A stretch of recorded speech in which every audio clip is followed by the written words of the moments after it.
GCOM's Secretariat this morning staged a stimulation and training exercise involving the staff to be used during the recount at the Artichon Conference Center. Over 80 employees were involved. The process this morning is basically to go through the methodology that has been developed for the recount, to apprise the staff of the procedures that it entails, and actually to give them a walkthrough as to the respective stations that they will be at, and to give them an idea as to the practical examples as to the process that will unfold when the recount starts. She said while only 40 persons from GCOM would be allowed in the vicinity of the counting stations at any given time, it is the intention of the Commission to have the staff work on rotating days.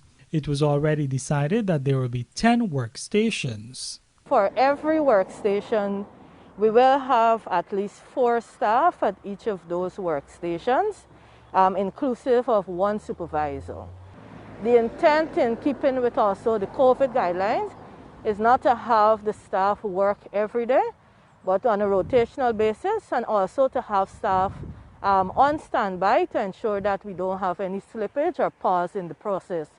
Meanwhile, the GCOM PRO also addressed the issue of the controversy over the masks to be used amid the COVID-19 threat. The country's COVID-19 task force had recommended that masks be changed every 30 to 60 minutes, resulting in the use of some 33,000 masks for the exercise. But Ward indicated that this will depend on the type of masks the Commission will use. What they did not specify is the type of mask to be used. I think this is something that the Commission will interrogate, but of course I must say that the use of masks will be in effect.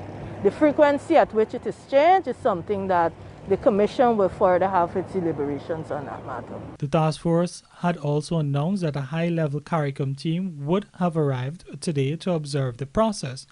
But up to news time, that delegation had not arrived, and there was no indication on when the observers will land in Guyana. Reporting for the Evening News, Recount.